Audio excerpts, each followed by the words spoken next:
আসসালামু আলাইকুম রহমতুল্লাহ। আলহামদুলিল্লাহ, আল্লাহ সুবহানাহু ওয়া তাআলা শেষ মেহেরবান যে আমরা সকালের সেশনে প্রতিদিন কন্টিনিউ জয়েন করতে পারছি এবং রাতের মৃত্যু থেকে আবারও জাগ্রত হতে পেরেছি সকালের সেশন উপভোগ করার জন্য এক জায়গায় উপস্থিত হয়েছি। এর জন্য মহান রব্বুল আলামিনের দরবারে আমরা শুকরিয়া আদায় করি, বলি আলহামদুলিল্লাহ। আমরা প্রতিদিনের ন্যায় আজকেও সকালের সেশন শুরু করব কোরআন মাজিদের তেলাওয়াত এবং শিক্ষা দিয়ে। আমাদের কোরআন মাজিদের তেলাওয়াত এবং শিক্ষা দেন আমিন ভাই, প্লিজ কন্টিনিউ। السلام عليكم ورحمة الله. اللهم صل على سيدنا محمد النبي الأمي.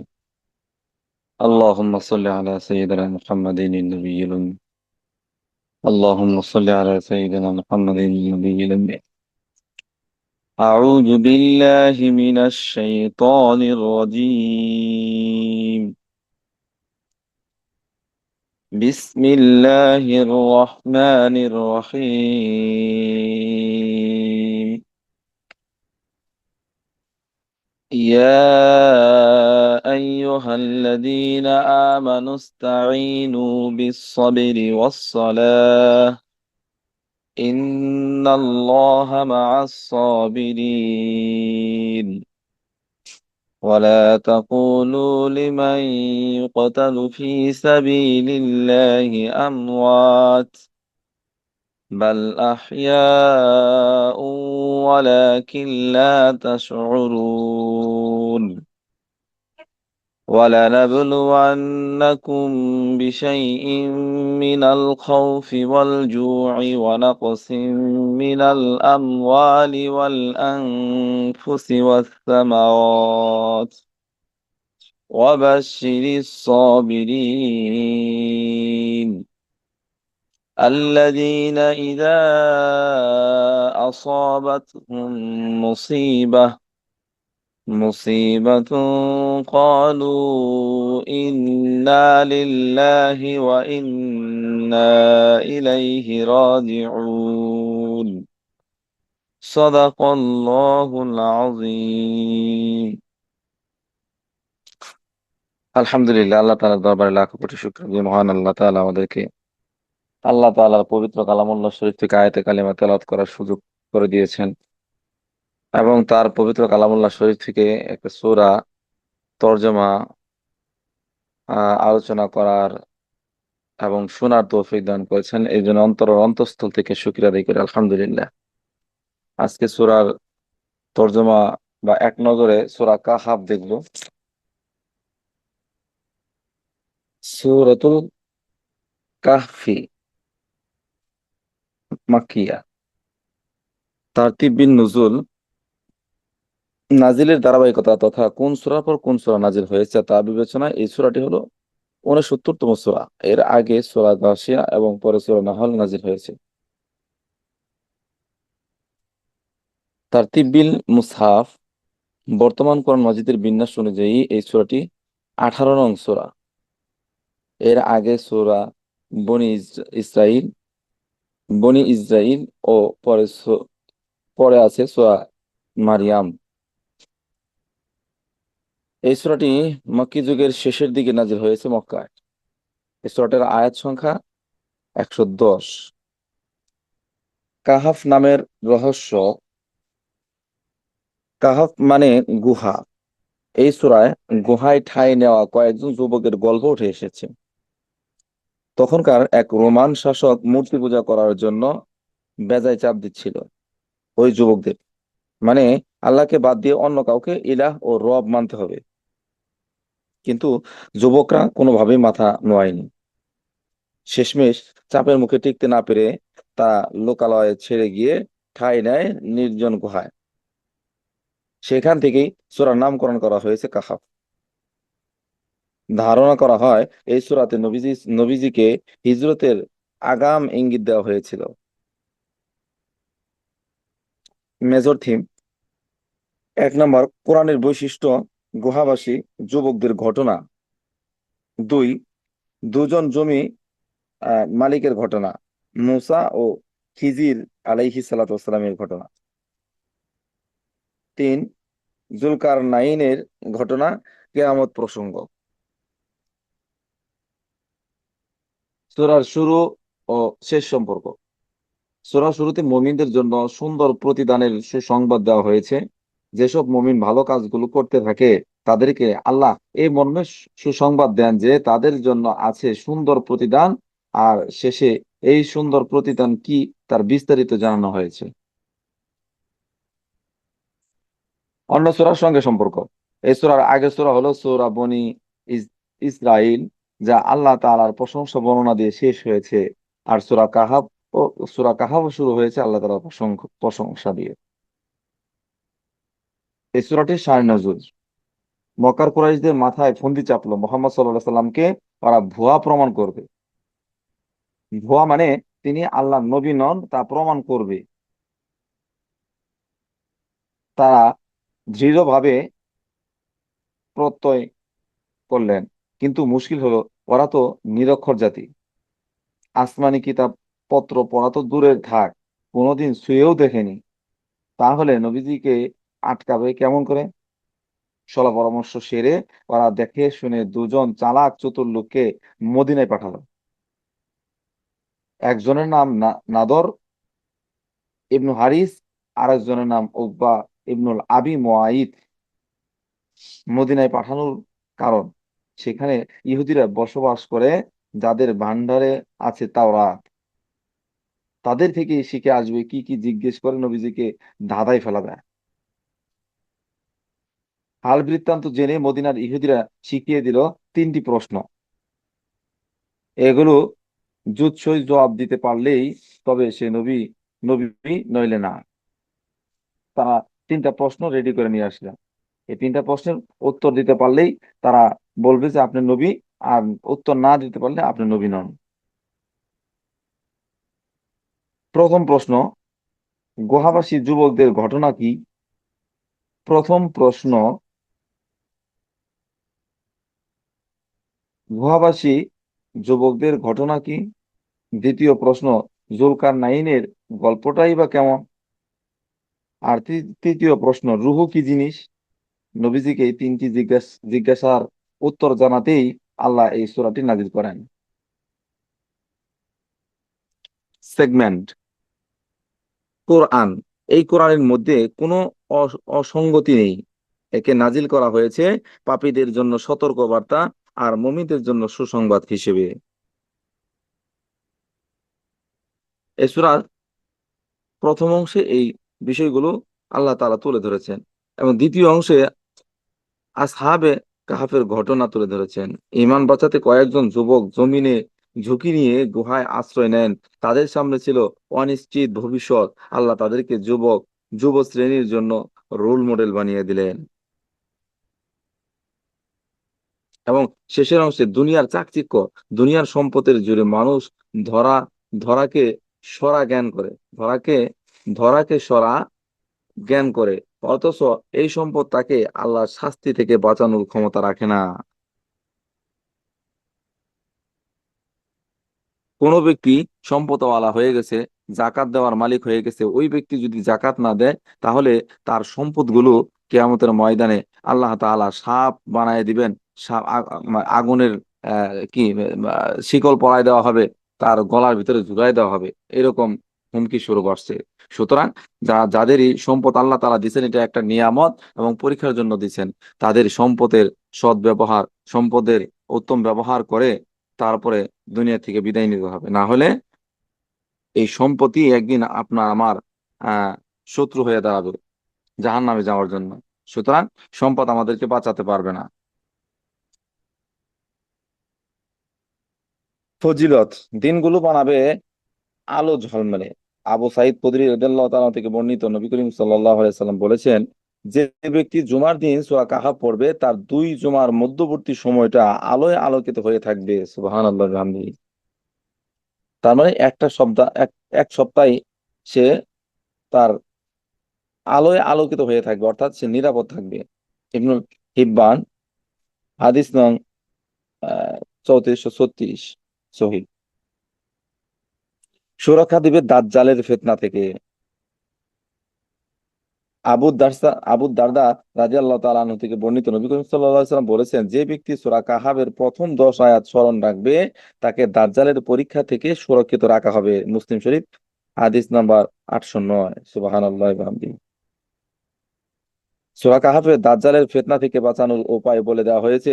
দাজ্জাল আসলে 4টি পরীক্ষায় ফেলে মানুষের ঈমান কেড়ে নিবে: বিশ্বাসের পরীক্ষা, সম্পদের পরীক্ষা, জ্ঞানের পরীক্ষা এবং ক্ষমতার পরীক্ষা। দাজ্জালের 4টা পরীক্ষার মধ্যে মানুষ কি করবে? পরীক্ষায় ফেলে দিয়ে মানুষের ঈমান কেড়ে নিবে। 1 নম্বর হলো কি? বিশ্বাসের পরীক্ষা। আল্লাহ থেকে বিশ্বাস সরানোর জন্য সে চেষ্টা করবে। 1 নম্বর হলো বিশ্বাসের পরীক্ষা, 2 নম্বর হলো সম্পদের পরীক্ষা, 3 নম্বর হলো জ্ঞানের পরীক্ষা এবং ক্ষমতার পরীক্ষা, 4 নম্বর হলো ক্ষমতার পরীক্ষা। আর এই সূরা পুরোটা জুড়ে সেই 4টি বিষয়ের উপর আলোচনা করা হয়েছে। Cause and effect. যে কোনো নিয়ামত বা সৌন্দর্য দেখে বলতে হবে মাশাআল্লাহ। আল্লাহ তাআলা নিয়ামত দেখে মাশাআল্লাহ বলতে হয়, তাহলে আল্লাহ বরকত দান করবেন এবং ক্ষতি থেকে বাঁচাবেন। সুবহানাল্লাহ। অর্থাৎ আল্লাহ তাআলা নিয়ামত পায়, আল্লাহ তাআলা নিয়ামতের শুকরিয়া আদায় করা। আল্লাহ তাআলা বরকতের কথা শুনে সুবহানাল্লাহ, আলহামদুলিল্লাহ, সুবহানাল্লাহ বলা। আল্লাহ বরকতের কথা শুনে আল্লাহু আকবার বলা। ভালো কাজের উৎসাহিত দিলে বা করলে সেইখানে মাশাআল্লাহ বলা। সামনে কোনো কাজ করব বললে, নিয়ত করলে সেখানে ইনশাআল্লাহ বলা। কোনো কাজ সুন্দরভাবে হয়ে গেলে বা সুসংবাদ শুনলে তখন আলহামদুলিল্লাহ বলা। তো এই বিষয়গুলো আমরা দোয়াগুলো পড়ার চেষ্টা করবো, আল্লাহর নামগুলো, আল্লাহ শুকরিয়া গুলো আদায় করার চেষ্টা করবো, আল্লাহ তাসবিহ গুলো পড়ার চেষ্টা করবো। গতিপথ, সেন্ট্রাল থিম, দুনিয়াবি উপকরণ দিয়ে আখিরাতের পরীক্ষা। দুনিয়ার জীবনের উদ্দেশ্য। 1 নম্বর, দুনিয়ার জীবনের উদ্দেশ্য, মানুষকে পৃথিবীতে পাঠানোর উদ্দেশ্যই হচ্ছে তাদেরকে পরীক্ষা করা। 2 নম্বর, সম্পদের মাধ্যমে পরীক্ষা। মানুষের পরীক্ষা করার বড় একটি উদাহরণ হলো সম্পদ। সম্পদের প্রাচুর্যে অধিকাংশ মানুষই অহংকারী হয়ে ওঠে। 3, গভীর জ্ঞান ও ক্ষমতার মাধ্যমে পরীক্ষা। বিপুল জ্ঞান দান করেও আল্লাহ মানুষকে পরীক্ষা করে থাকেন। গভীর জ্ঞান পেয়ে মানুষ নিজেকে অনেক বড় কিছু মনে করে, কিনা, আবার ক্ষমতার দাপটে সে দুনিয়াতে বিশৃঙ্খলা সৃষ্টি করে বসে কিনা, সেটাই আল্লাহ তাআলা দেখতে চান। ফলাফল। এবার ফলাফল দেওয়ার পালা। এই পরীক্ষায় যারা পাশ করবে তাদের জন্য আছে বিরাট পুরস্কার, আর যারা নিজেদের হারিয়ে ফেলবে তাদের জন্য কিয়ামতের দিন অপেক্ষা করছে ভীষণ লাঞ্ছনা। ওভারভিউ। আয়াত 1 থেকে 8 নং আয়াত। একটি ভারসাম্যপূর্ণ কিতাব হিসেবে কোরআনের পরিচয়, সেই সাথে দুনিয়াবি চাকচিক্যর ব্যাপারে মানুষকে সতর্কও করা হয়েছে। 9 থেকে 31 নং আয়াত। আসহাবে কাহাফের ঘটনা তুলে ধরা হয়েছে, এর মাধ্যমে দেখানো হয়েছে ঈমানের পরীক্ষায় কিভাবে পাশ করতে হয়। 32 নং আয়াত থেকে 46 নং আয়াত পর্যন্ত দুজন বাগান মালিকের ঘটনা উল্লেখ করা হয়েছে, সেখানে দেখানো হয়েছে সম্পদ নিয়ে কিভাবে মানুষকে পরীক্ষায় ফেলে হয়। 47 থেকে 49 নং আয়াত। আমলের খাতায় ছোট বড় সবকিছু লেখা আছে দেখে অপরাধীরা কিয়ামতের দিন ভীষণ আফসোস করবে। 50 থেকে 53 নং আয়াত। ইবলিস সব সময় মানুষকে ধোঁকা দেওয়ার ধান্দায় থাকে। মানুষের জন্য সে এক বিরাট পরীক্ষা, তাতে কিছুতেই অনুসরণ করা যাবে না। 54 থেকে 59 নম্বর আয়াত। ঈমান আনতে হবে শাস্তি আসার আগেই, আর আঁকড়ে ধরতে হবে কোরআন ও সুন্নাহ। 60 থেকে 82 নং আয়াত। খিজর আলাইহিস সালাতু ওয়াস সালামের সাথে মুসা আলাইহিস সালামের সাক্ষাৎ, ঘটনাটির শিক্ষা, জ্ঞান 2 রকমের, বাহ্যিক আর অন্তর্নিহিত। 60 থেকে 82 নং আয়াত, সরি, 83 থেকে 101 নং আয়াত। জুলকারনাইনের অভিযান ও ইয়াজুজ মাজুজের ঘটনা। ক্ষমতাবানের উচিত ন্যায় অন্যায় বুঝে সিদ্ধান্ত নেওয়া। সমস্ত আয়োজন। 102 থেকে 110 নং আয়াত। সমস্ত আয়োজন শেষে সবার ঠিকানা পরকাল। Case study. খিজির আলাইহিস সালাতু ওয়াস সালামের একটার পর একটা আহ সিদ্ধান্ত নিচ্ছিলেন।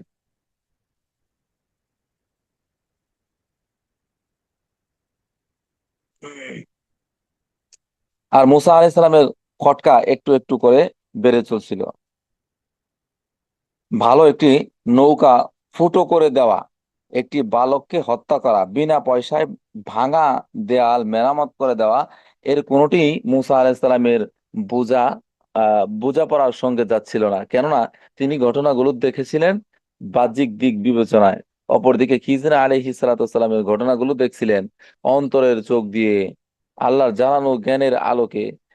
আমাদের প্রতিদিনকার জীবন যাপনেও আমরা এরকম বহু ঘটনার সাক্ষী হই, যেগুলো ভিতরের ব্যাপারটা আমাদের অজানা, আল্লাহর পরিকল্পনা মোটেও ধরতে পারি না। তাই আমরা চটে যাই, আমার সাথেই কেন এমন হচ্ছে, কেমন কেন এটা হলো, কেন ওইটা হলো, ইত্যাদি ইত্যাদি আমরা অভিযোগ করে থাকি সব সময়। আল্লাহ আমাদেরকে মুসা আলাইহিস সালামের মাধ্যমে শিখালেন যে ঘটনা পুরাটা ঘটবার আগেই প্রতিক্রিয়া জানানো উচিত নয়। আবার এটাও শিখালেন যে দুনিয়া বিজ্ঞান কোনো জ্ঞান নয়, অর্থহীন সমাজ বিজ্ঞান, রাষ্ট্রবিজ্ঞান, দর্শন কিংবা প্রাকৃতিক বিজ্ঞান এগুলো কোনোটাই সুন্দর সিদ্ধান্ত নেবার রসদ নয়। কোরআনের ভাষায় এগুলোকে বলা হয় জন্য তথা আন্দাজ, অনুমান, হাইপোথিস। এই জন্যই অনেক সময় একজন আলেমের চিন্তা ও সিদ্ধান্তের সাথে কহিত বুদ্ধিজীবীদের চিন্তা খাপ খায় না। কেননা একজন আলেম চিন্তা করেন ওহির জ্ঞানের আলোকে, আর বুদ্ধিজীবী তো চিন্তা করে হাইপোথিসের ভিত্তিতে।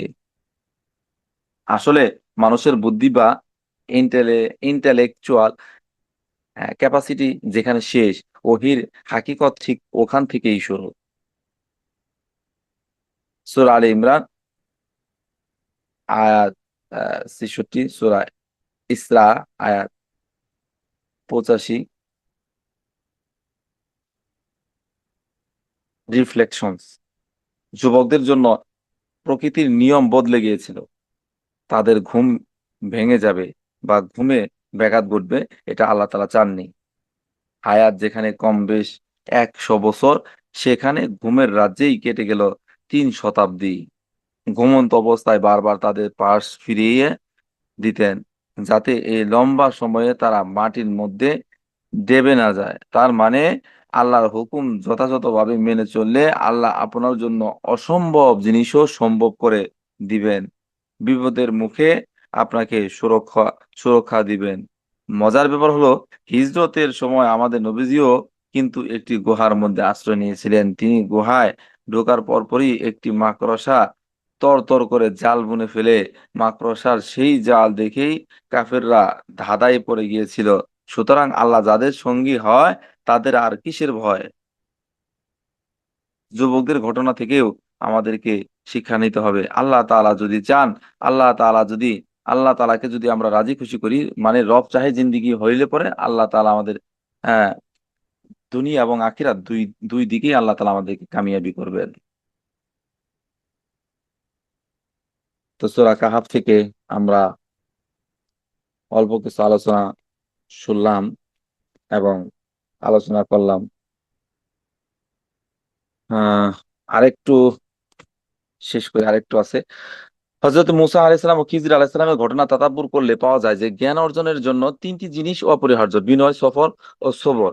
দেখুন, মুসা আলাইহিস সালাম বনী ইসরাইলের এত বড় নবী হবার পরেও এলেম শেখার জন্য খিজির আলাইহিস সালামের কাছে গিয়েছিলেন, বিনয়ী হয়েছেন, দূর দূরান্ত সফর করেছেন পায়ে হেঁটে, এ পথে যত কষ্টের মুখোমুখি হয়েছেন সব সহ্য করেছেন। তাই ওহির এলেম পেতে হলে আমাদেরকে এই ৩টি গুণ হাসিল করতে হবে: বিনয়, সফর ও সবর। বিনয়, সফর ও সবর, এই ৩টা গুণ আমাদের প্রত্যেকের জীবনে নিয়ে আসতে হবে। জীবন পথে আল্লাহর বিধান অনুসারে চলতে যতটুকু এলেম প্রয়োজন তা শেখা একজন মুসলমানের জন্য ফরজ। তাই এলেম শিখতে অবহেলা বা গড়িমসি করার কোনো সুযোগ নেই। রসাদন শব্দটির মানে সত্য পথ, সুবুদ্ধি, সততা। আসহাবে কাহাফ গুহাবাসী যুবকরা তখন ভীষণ বিপদে, অত্যাচারী শাসকদের কবলে পড়ে তাদের ঈমান যায় যায়, অসম্ভব জীবন যাবে, মানে জীবন যায় যায়, অসম্ভব জীবন যাবে ইমানে, তবুও এক চিমটি আঁচড় লাগতে দেওয়া যাবে না। কিন্তু তাদের যে মোকাবেলা করার শক্তি নাই, অস্ত্র নাই, জনবল নাই, এমন দিশেহারা বিপদে তারা আশ্রয় খুঁজলেন আল্লাহর কাছে আর দোয়া করলেন। দোয়া করলেন কি, রব আমাদের, তুমি আমার পক্ষ থেকে আমাদের উপর তুমি আমার পক্ষ থেকে আমাদের উপর করুণা করো। তুমি তোমার পক্ষ থেকে আমাদের উপর করুণা করো আর আমাদের সকল বিষয় সঠিক পথে পরিচালিত করো। দোয়াতে তারা রসাদান শব্দটা নিয়ে এলেন। এরপরে ঘটনা সবার জানা, আল্লাহ সঠিক পথ দেখিয়ে তাদেরকে অলৌকিক ভাবে বাঁচিয়ে দিলেন সব বিপদ আপদ থেকে। আল্লাহ তাআলা একটি নাম, আর রশিদ, আর রশিদু, সঠিক পথে পরিচালনাকারী। তাই সঠিক পথ পাওয়ার জন্য আমরাও গুহাবাসী যুবকদের মতো আল্লাহর কাছে সেই দোয়াটি করতে করতে করতে করতে পারি। রব্বানা আতিনা ফিদ দুনিয়া, রব্বানা আতিনা মিন লাদুনকা রাহমাতাও ওয়া হাইয়্যি লানা মিন আমরিনা রশাদা। এই দোয়াটা আমরা বেশি বেশি পড়তে পারি। মানে কালি আর মাদ্দাদুন মানে কলম, ফাউন ফাউন্টেন প্যান, জমিনের সব সমুদ্র সমুদ্র যদি কালি হয় আর গাছপালা যদি কলম হয়, পৃথিবীর তাবৎ মানুষ লিখে তা কি এক জীবনে শেষ করতে পারবে? না, কখনো পারবে না। হয়তো এক সময় লেখার মতো আর কোনো কিছু, কোনো কথা থাকবে না, কিন্তু কালি কলম থেকে যাবে আহ ঢের বেশি।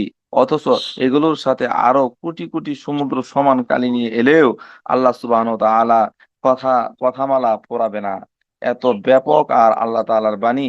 আল্লাহর কথামালার সাথে আমাদের পরিচয় কম, কিংবা না না থাকার কারণে আমরা আসলে তা উপলব্ধি করতে পারি না।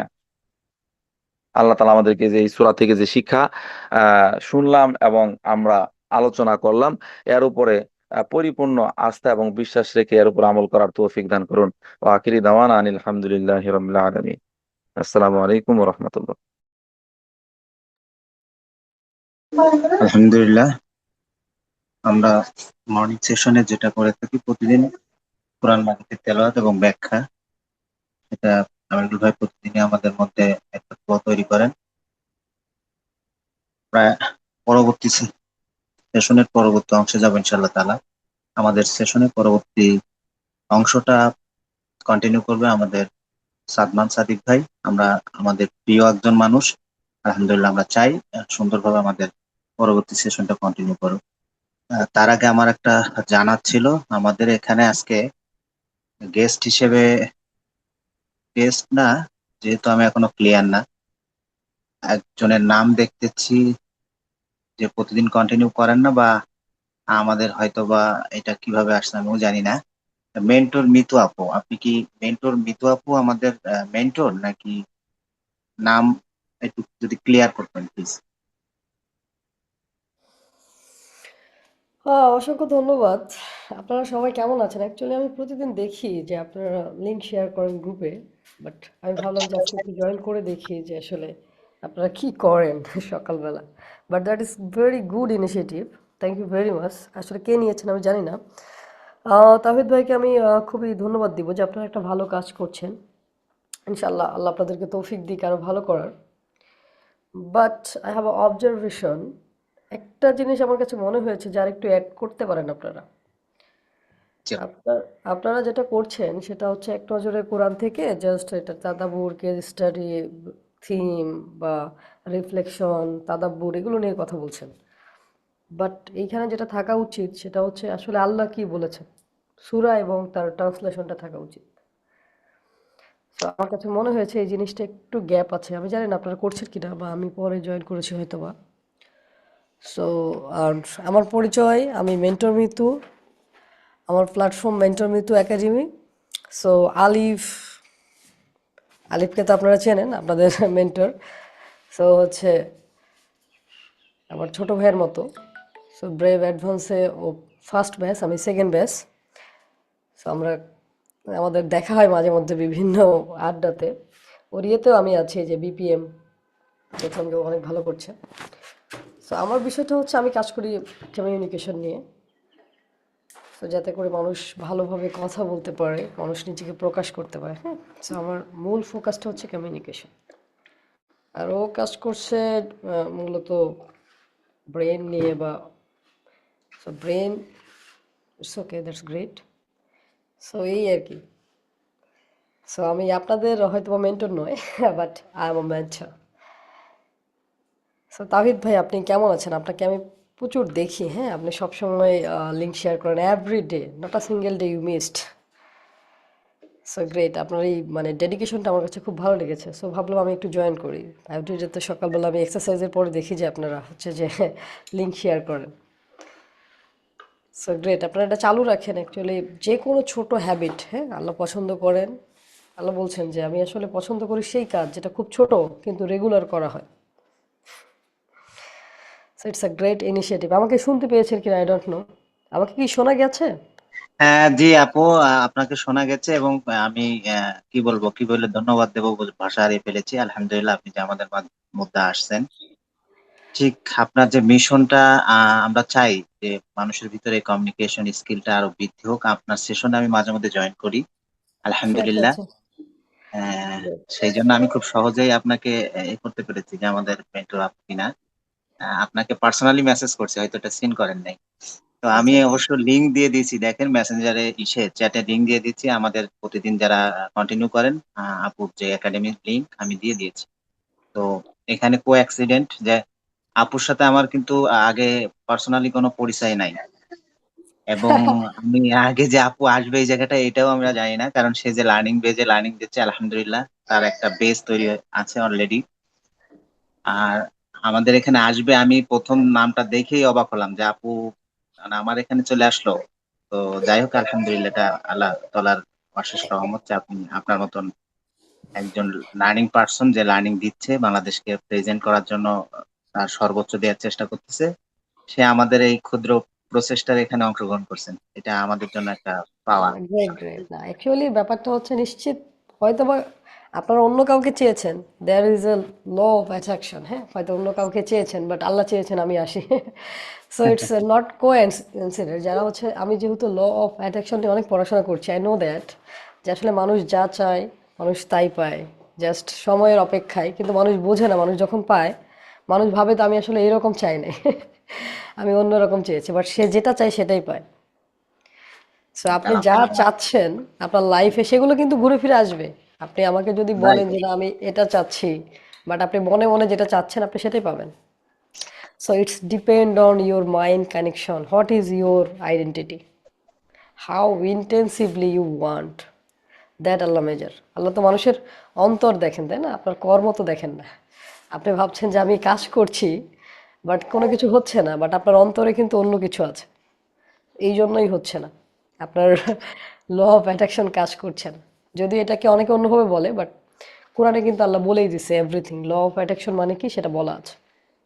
সো আপনারা যখন ট্রান্সলেশনগুলো করবেন, আল্লাহ সুযোগ দিয়েছিলেন কোরআন রিসার্চের সাথে ক্লাস করার জন্য। সো সেখানে আমরা যখন কোরআন রিসার্চ করি তখন আমি দেখলাম যে আসলে কোরআনে যা আছে পৃথিবীর কোথাও তা নেই। সো এই জন্য আমি বলছিলাম যে আমাদের ট্রান্সলেশনটা জানা দরকার। আমাদের যেটা মূল সমস্যা সেটা হচ্ছে আমরা, এটাকে আবার কেউ অন্যভাবে নেবেন না যে আমরা আসলে না হাদিস না, নিয়ে এই বেশি ঠিক ব্যস্ত, কথা। আমরা আসলে কোরআন নিয়ে ততটা ব্যস্ত নয়। বাট আপনারা এই কাজটা যেটা করছেন ইটস ভেরি অ্যাপ্রিসিয়েটিভ। আমি আসলে আপনার অনেক প্রশংসা করতে চাই, বাট থ্যাংক ইউ। হয়তো বা সময় অপচয় হচ্ছে। গ্রেট, না না আপনারা আপু, চালিয়ে যান। সমস্যা নেই। আপনি আজকে আমাদের এখানে একবার স্পেশাল গেস্ট। মানে যেহেতু আমিও জানি না, আমি যদি মেসেজটা জানতাম তাহলে হয়তো সেইভাবে মেসেজটা থ্রো করতাম, কিন্তু আপনি হঠাৎ করে চলে আসবেন এটা আমিও জানি না। এটা আমার জন্য একটা পাওয়া যে আপনি আমার সেশনে আসছেন।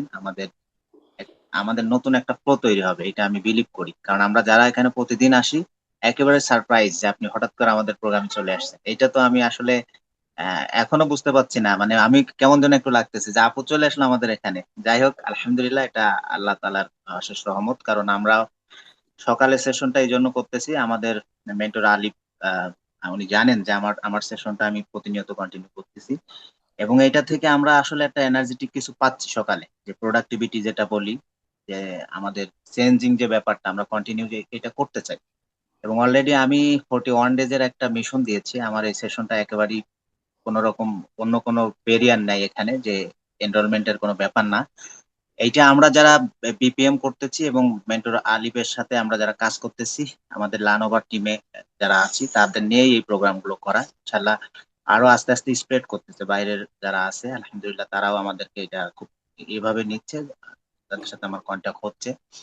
তো সবচেয়ে বড় ব্যাপার, আমি মিশন 41 ডেজে একটা টাস্ক রেখেছি যে নিজের প্রোডাক্টিভিটি কিভাবে ইনক্রিজ করা যায়। এবং আলহামদুলিল্লাহ আমরা যারা প্রতিদিন এই টাস্ক জমা দিচ্ছি, যেহেতু আপু একটু বললেন যে ব্রেইনের সাথে আসলে কমিটমেন্ট করা, যে ব্রেইনে যা চাই আলটিমেটলি সেটাই হয়।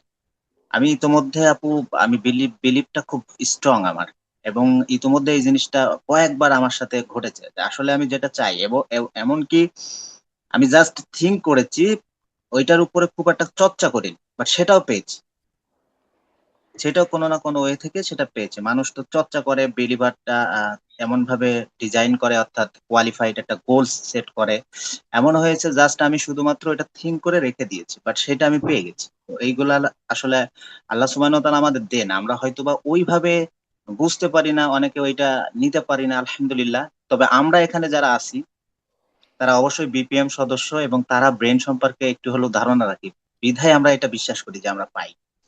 এবং আপনিও ঠিক এই কাজগুলো করে যাচ্ছেন আমাদের সমাজের জন্য, কারণ আমরা জানি আমাদের সমাজ, আমাদের বাংলাদেশের লোক কি অবস্থা। বিশেষ করে আমি আমার আমার যে প্রফেশনাল, সেই প্রফেশনাল জায়গা থেকে যেটা আমি জানি যে বাংলাদেশে খুব মারাত্মক অবস্থা, ডিপ্রেশন, তারপরে আত্মহত্যা, প্রোডাক্টিভিটি না থাকা, এটা বাচ্চার জন্য একটা অবস্থা। এই মোবাইলে এই স্ক্রিন টাইম বাচ্চার জন্য এক একটা বিরাট একটা কাল হয়ে দাঁড়িয়েছে। তারা পড়াতে ফোকাস করতে পারছে না, তারা জাস্ট এই এই এই ব্যাপারটা মানে প্রোডাক্টিভিটিটা ইনক্রিজ করতে পারছে না।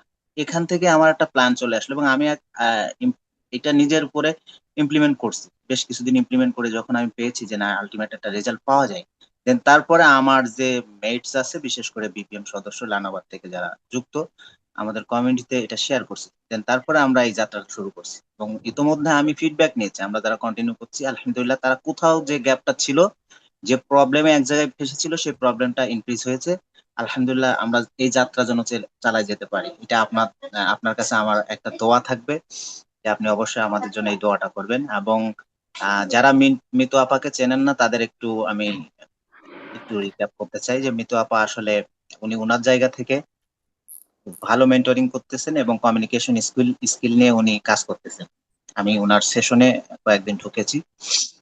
যদিও আমার প্রফেশনের কারণে আর এই বিভিন্ন লার্নিং নেওয়ার কারণে আপার ওখানে কন্টিনিউ করা হয়নি, তবে আমি কয়েকদিন ঢুকেছি। আপা খুব সুন্দরভাবে আমাদেরকে এই জিনিসটা বোঝানোর চেষ্টা করা হয়েছে, যে আমরা বুঝতে পেরেছি এরকম একটা অবস্থা, কমিউনিকেশনটা কিভাবে দরকার এবং কেন দরকার।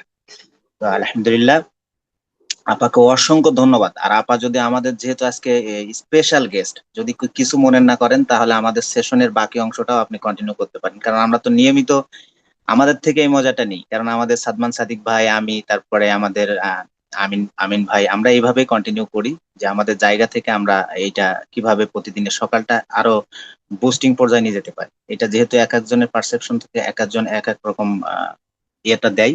তো আজকে যেহেতু আপনি স্পেশাল, যদি কিছু মনে না করেন তাহলে আপনার কাছ থেকে আমরা এটা আশা করতে পারি। আপু, thank you. Okay, thank you very much, but I can sure actually যেহেতু আমার অনেকগুলো টাস্ক আছে। এখন এখন হচ্ছে যে আমি রেগুলার দেখি, আমি ভাবি যে অ্যাকচুয়ালি আমার হয়তো জয়েন করা দরকার, যে এক নজরে পড়ার, এটা কিন্তু আমি পড়ে ফেলেছি। হ্যাঁ, আপনারা এখন পড়ছেন, বাট ইটস ডান। যেহেতু আমার একটা ব্যাড হ্যাবিট আছে, আমি যখন কোনো বই শুরু করি সেটা না শেষ করা পর্যন্ত ওইটা নিয়ে আমার একটু মাথা ব্যথা বেশি থাকে। ওই শেষ করার পরে আবার ওইটার প্রতি ইন্টারেস্টটা কমে যায়, এরকম একটা অবস্থা। সো এটা পড়েছে, এটা অনেক খুবই ভালো বই। বাংলাদেশের প্রেক্ষাপটে এরকম ভালো বই খুব একটা নেই। ডক্টর মিজানুর রহমান আজারি হুজুর যে বইটা করেছেন, এটা খুবই ভালো, আপনারা পড়ছেন। বাট আমি রিকোয়েস্ট করবো যে এটার সাথে হচ্ছে যে আপনারা সূরাটা কেউ ট্রান্সলেশন করেন, so that will be very helpful.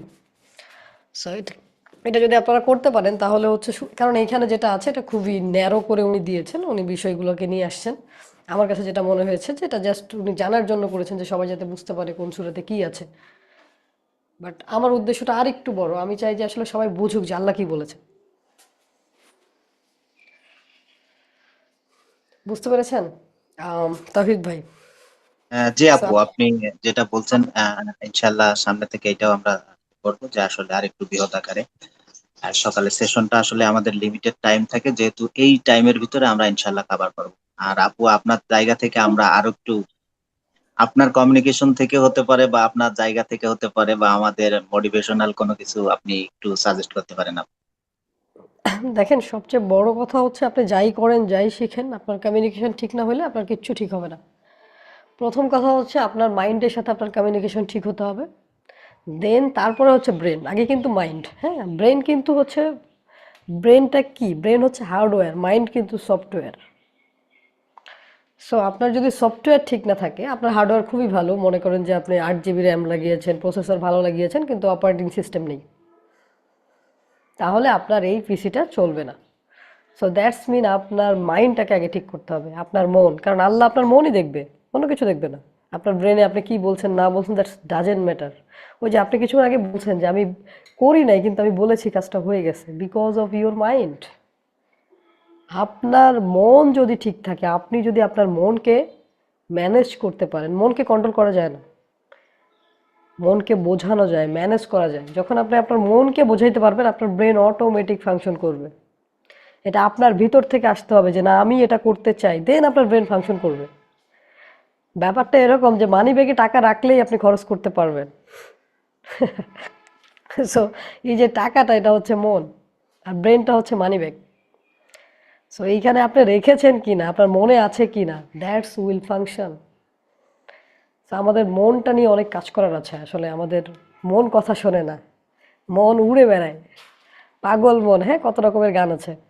So, আসলে মন কিন্তু পাগল, তাকে ঠিক করতে হবে। আমরা বলি যে brain function, brain function, it's okay, but আগে মন ফাংশন করতে হবে। মন না ফাংশন হলে আপনার ব্রেন যত ফাংশন হোক কাজ করবে না।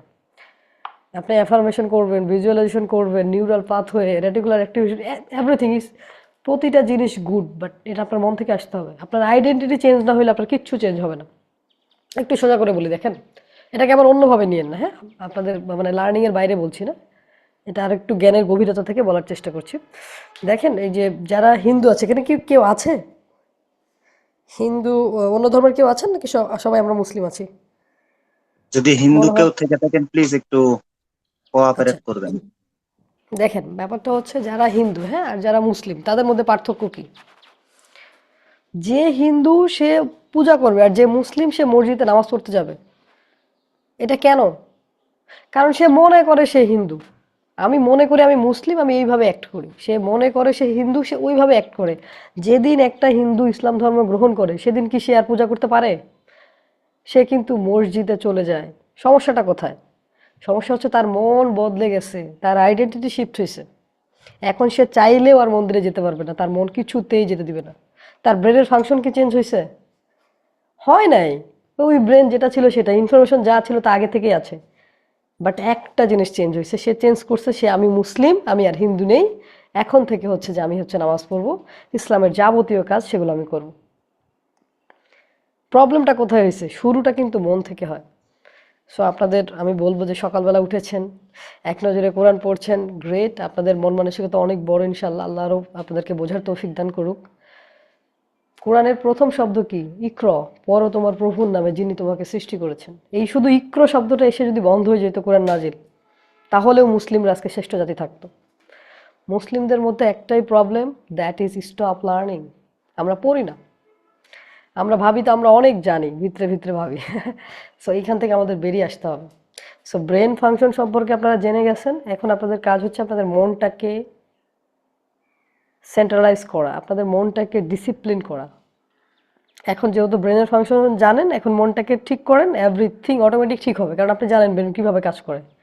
শুধু মনটাকে ঠিক করেন, বাকি সব কিছু অটোমেটিক হবে। আপনার মন ঠিক থাকলে আপনার কোনো কিছুতে কষ্ট হবে না, আপনার পেইন ফিল করতে হবে না। যে আপনি হ্যাবিটের কথা বলছেন, মানুষ বলে 21 দিন, আমি বলবো 3 দিন।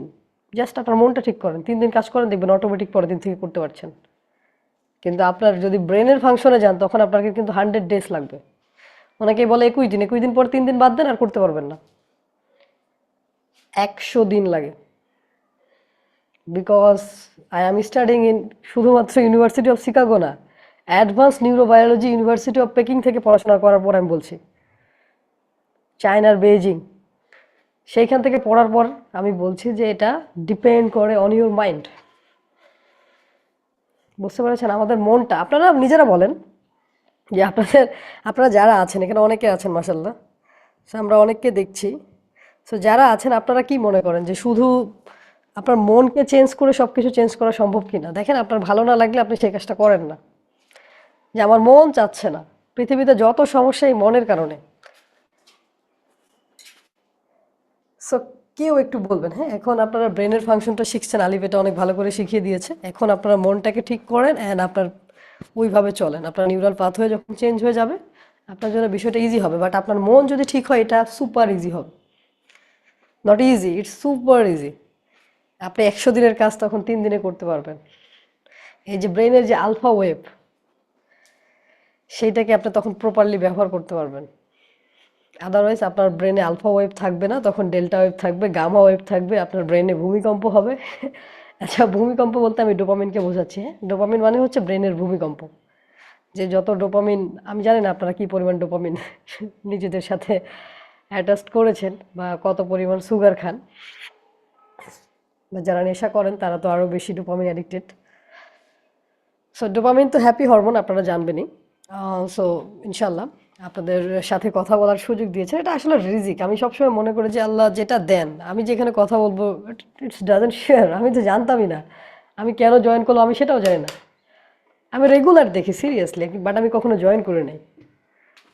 আমি ফোনটা হাতে নিই, এই সময় আমি ফোনটা হাতে নিই, আমি উঠি অলমোস্ট 4:45-এ, দিন হচ্ছে প্রায় 6টার দিকে। আমি দেখলাম যে এভরিডে ইচ অ্যান্ড একটা সিঙ্গেল ডে মিস করেন নাই। এত ডেডিকেশন কোথায় পাইলেন তৌহিদ ভাই? I am astonished. যাক, আল্লাহ আপনাকে তৌফিক দিয়েছেন ইনশাআল্লাহ।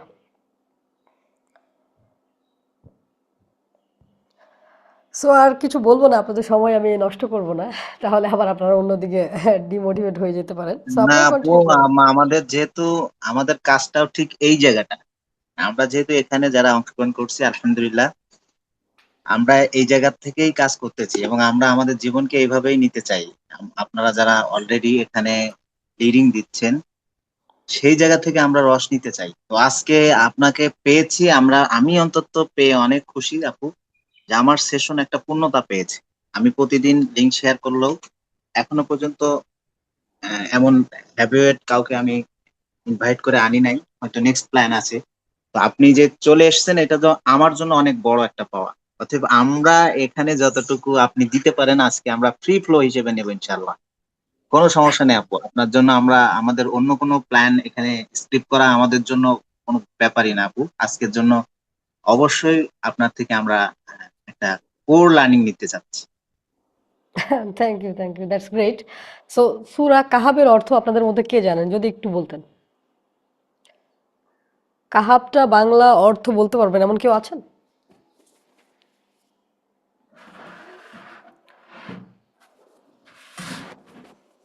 আপনাদের মধ্যে কেউ আছেন কি যে আসলে অর্থটা জানেন? কাহাফ শব্দের অর্থ হলো একটা গুহা। আচ্ছা, মানে পুরো সূরাটাতে কয়টা ইয়ে আছে, আয়াত আছে? আয়াত আছে 110টা, 110টা আয়াত। সো এই যে সূরা কাহাফের যে গল্পগুলো আপনারা এখন বললেন, হ্যাঁ, এই পুরা গল্প কে জানেন? কেউ কি জানেন আসলে সূরা কাহাফে যে গল্পগুলো আল্লাহ বলেছেন?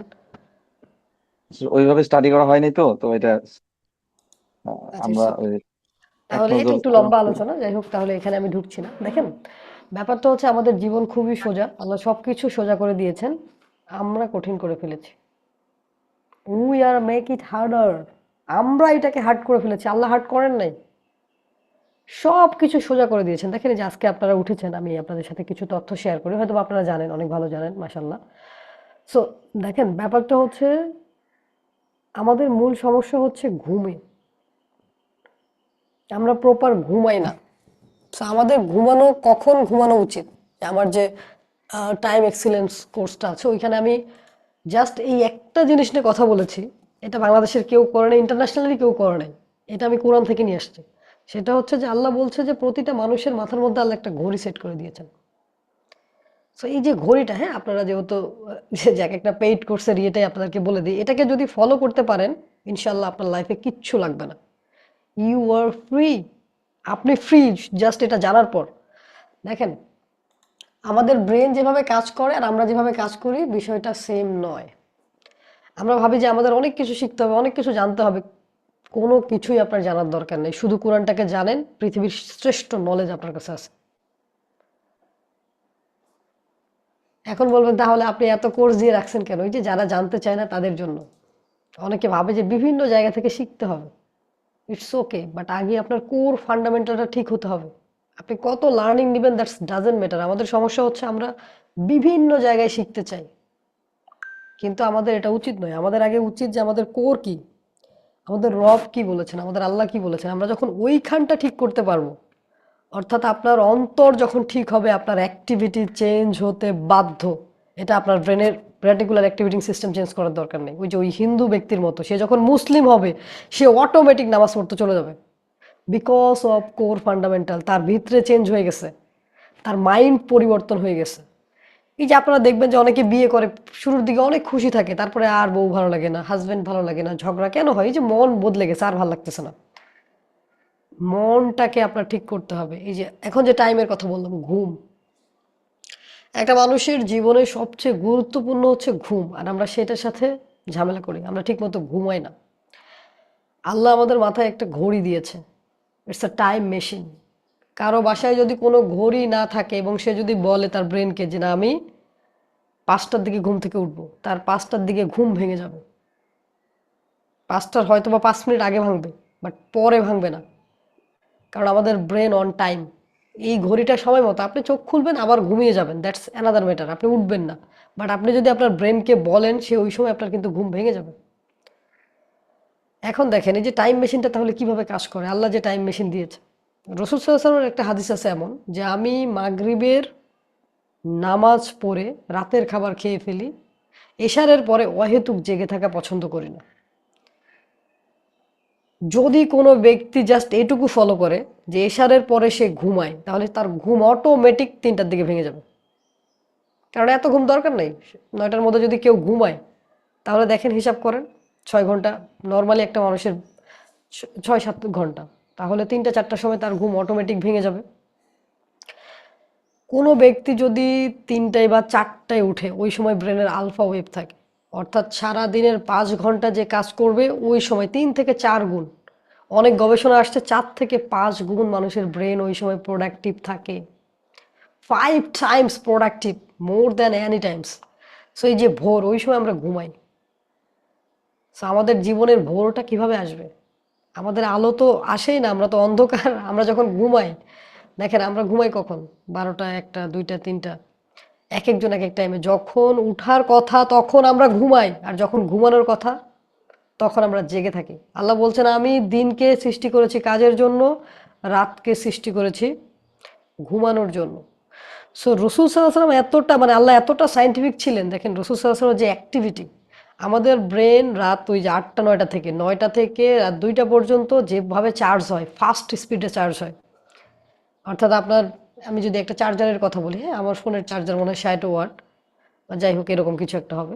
সো ওই 60 ওয়াট স্পিডে যদি আপনার ব্রেনটা চার্জ হয়, 2টার পর থেকে আপনার ব্রেনের চার্জিং পাওয়ার কমতে থাকে। তখন 30, 40, 20, যারা রাতে ঘুমায় একদম অনেক রাতে 3টা 4টার দিকে, তারা কিন্তু 10 ঘন্টা ঘুমিয়েও ওই পরিমাণ এনার্জি পায় না, ঘুম থেকে উঠেও টায়ার্ড।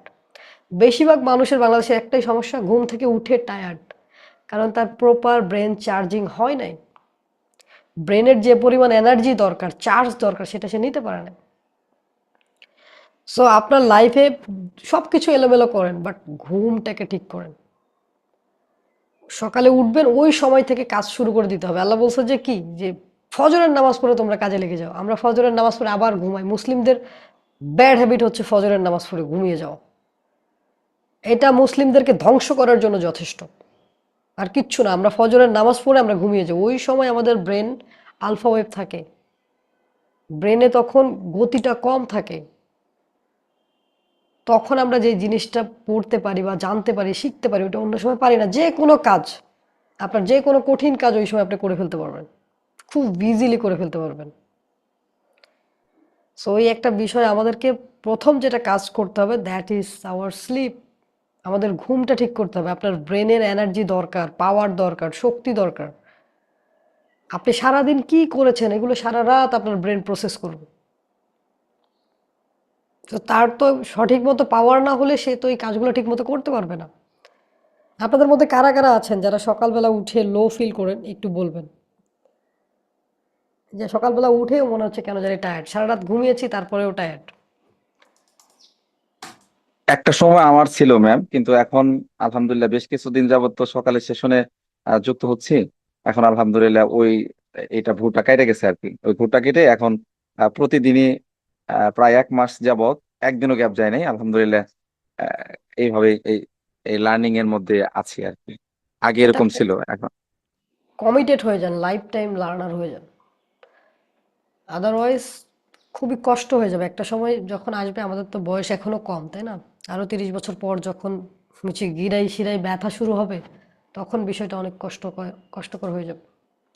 সো আমরা যারা এই ভুলগুলো করছি, প্লিজ দয়া করে আপনার ঘুমটা ঠিক করুন, আপনার জীবন ঠিক হয়ে যাবে। জাস্ট আপনার ঘুমটা ঠিক করেন। আসতেই হবে। যত বড় সায়েন্টিস্ট আছে, যেই আছে, তারা কিন্তু সবাই ইসলামের পথে এসেছে দিন শেষে। যত রিসার্চ সব কিন্তু দেখা গেছে যে কোরআনের সাথে সামঞ্জস্যিক, কোনোটাই বের হয়ে যায় না। কারণ আল্লাহ এতটা সায়েন্টিফিক, আল্লাহ তো আপনার মাথার মধ্যে ঘড়ি দিয়েছে, আপনি ওটার বাইরে চলতে চাইলে তো পারবেন না। আমরা ভাবি যে আল্লাহর বাইরে যে চলবো, সেটা কখনোই সম্ভব না। আপনার রব আপনাকে সৃষ্টি করেছেন, উনি জানেন আপনার জন্য কি ভালো কি খারাপ, কি করলে আপনি সফল হবেন, কি করলে ব্যর্থ হবেন, এটা আল্লাহ বলে দিছে।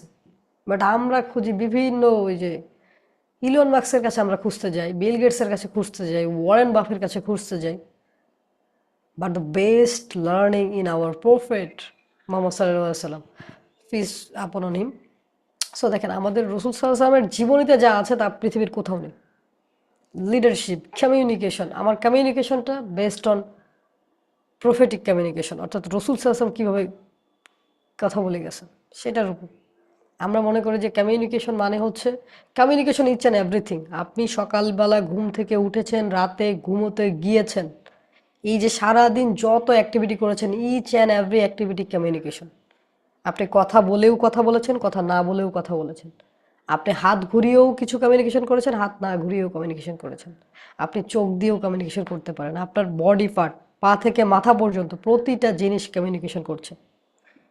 সো আপনার একটাই কাজ হবে, আপনার রবের সাথে কমিউনিকেশন করা, আপনার দুনিয়া ঠিক হয়ে যাবে। আপনার রব কি বলছে, জাস্ট ওই কমিউনিকেশনটা ঠিক করেন। আপনারা এতদিন যেটা শিখলেন যে সেটা হচ্ছে ব্রেনের সাথে কমিউনিকেশন, এখন আমি বলছি যে এখন মনের সাথে কমিউনিকেশন করেন। আপনার নফসটাকে ঠিক করেন। সো যখন আপনার নফস ঠিক হবে, আমাদের নফসের মধ্যে কিন্তু শয়তান ওই যে কুলুষিত করে ফেলছে আমাদের অন্তরটাকে। তো শয়তান আমাদের প্রকাশ্য শত্রু, আমরা জানি, কিন্তু তারপরে আমরা শয়তানকে সুযোগ দিই। শয়তানের কাজ একটাই, দ্যাটস ওয়ান, টুমোরো। শয়তান আপনাকে বলবে না যে তুই নামাজ পড়িস না, শয়তান বলবে না যে তুই পড়িস না, বা তুই এই কাজ করিস না, ওইটা করিস না, যেটা যেটা করা দরকার। শয়তান কোনোদিন আপনাকে বলবে না যে এগুলো করিয়েন না। শয়তান বলবে আজকে না কালকে, এখন না পরে, জাস্ট ফর ফিউচার। আর ফিউচার বলতে কিচ্ছু নেই। আমাদের ব্রেন পাস্টও বোঝে না, ফিউচারও বোঝে না, অনলি প্রেজেন্ট। সো আমরা যখন ফিউচারে চলে যাই, তখন আমরা মনে করি যে না, আসলে অনেক দিন বাকি আছে। আমরা মনে করি আমার বয়স এখন 30, আমার তো আরও 40 বছর 50 বছর আছে। নো, আপনি জানেন না 1 মিনিট পর আপনি বেঁচে থাকবেন কিনা। There is no guarantee. মাওলানা রুমির একটা কোট আমার খুব ভালো লাগে। সেটা হচ্ছে, উনি একটা কথা বলেছেন, যেমন কালকের জন্য যে কাজটা ফেলে রাখছো, সেটা কখনোই কালকের জন্য ফেলে রাখবে না। যেটা এখন করা সম্ভব সেটা এখনই করো, কারণ বলা তো যায় না কাল সকালটা তোমার হবে কিনা। উর্দুতে বলে আজ কা কাম কাল পর নাহ ডাল, আজকের কাজ আগামী দিনের জন্য রাখিও না, এরকম সম্ভবত। হ্যাঁ, মাশাল্লাহ। সো দেখেন, আমরা কি করি, কালকের জন্য ফেলে রাখি। So not for tomorrow. আপনি যা করবেন, দেখেন আজকে যেহেতু আল্লাহ সুযোগ দিয়েছেন আপনাদের সাথে কথা বলার, একটা কথা বলবো, যেটা করা আজকে সম্ভব, ডু ইট টুডে। আজকেই করে ফেলেন। আজকে বলতে আজকে না, আজকে বলতে এখন। এখন মানে এখন না, এখন এই এই মুহূর্তে। This is the best time for you. যেটা ভালো টাইম ছিল সেটা চলে গেছে, good time gone, best time start, bitter time tomorrow, মানে তিতা সময় পরের বছর, বেটার না বিটার। আমরা মনে করি যে ভবিষ্যৎ ভালো, ভবিষ্যতে ভালো কিছু করবো, no, that will be better. আপনার ভবিষ্যৎ কি হবে সেটা নির্ভর করছে আজকে কি করছেন। আজকে আপনি যে বীজটা বপন করবেন, কালকে সেই গাছের ফল আপনি তুলবেন। আপনি কোনো বীজই বপন করছেন না, আপনার জমিতে আগাছা ছাড়া কিচ্ছু হবে না। সো আপনি তখন বলবেন আমার জমিতে কেন এত ময়লা আবর্জনা, এত ঘাস কেন, আমার তো ফল হচ্ছে না, আপেল হচ্ছে না, আম হচ্ছে না, বিকজ আপনি সেই বীজটা বপন করেন নাই। There is no seed. তো যেখানে সিড থাকবে না সেখানে আবর্জনা হবে, এটাই তো স্বাভাবিক। সো আপনার জীবনে ভালো ভালো বীজ বপন করেন, যেটার ফল আপনি আগামীকাল তুলতে পারবেন। দুনিয়াতে না হলেও আখেরাতে তো পাবেন। সো আমরা মুসলিমরা তো বিশ্বাস করি যে না, আমাদের এই দুনিয়াই তো শেষ না, দিস ইজ দ্য এক্সাম। দুনিয়া হচ্ছে পরীক্ষা মাত্র, এখানে আমরা এসেছি আমল সংগ্রহ করার জন্য। সো যে যার জায়গা থেকে যত ভালো কাজ করা যায়, রাস্তায় একটা পাথর পড়ে আছে প্লিজ ফালাই দেন, কেউ একটা হেল্প করেছে থ্যাংক ইউ বলেন। আপনার জীবনে একটা জিনিস রাখবেন, দ্যাট ইজ জিএফ, গার্লফ্রেন্ড না, গ্র্যাটিটিউড অ্যান্ড ফরগিভনেস, শুক্রিয়া। এই একটা জিনিস রাখেন, এই জিএফটাকে রাখেন। অনেকে তো অনেক ধরনের জিএফ রাখেন, কারো তো 5টা 6টা জিএফ, হ্যাঁ, এগুলো বাদ দেন। আপনার রব যেটা বলছে সেটা করেন। গার্লফ্রেন্ড বলি নাই আমি, জিএফ মানে গ্র্যাটিটিউড অ্যান্ড ফরগিভনেস, অন্যকে মাফ করে দেন। এত বোঝা নিয়ে কোথায় যাবেন বলেন? আমাকে নিয়ে এত বড় কথা, এই যে মানুষকে ক্ষমা করতে না পারা, আমাকেই বললো, আর কাউকে চোখে দেখে না, সবাই আমাকেই বকা দেয়, সবাই আমাকেই ছোট করে। ইটস ওকে, লেট ইট গো, মাফ করে দেন। প্রতিটা ছোট ছোট বিষয়ের জন্য শুক্রিয়া আদায় করেন, আলহামদুলিল্লাহ। আলহামদুলিল্লাহ তো বলেন, এটা মন থেকে বলেন, হৃদয় থেকে বলেন। এত কিছু দিয়ে রেখেছে আপনার রব আপনাকে, আপনি গুণে শেষ করতে পারবেন না। কিচ্ছু না, শুধুমাত্র এখন একটা গবেষণা বলছে যে মানুষের ব্রেনের মূল্য 30,000 কোটি টাকা। আপনি নিজেকে গরিব মনে করেন, সে মনে আপনার ব্রেনের প্রাইস এখন বর্তমানে 30,000 কোটি টাকা।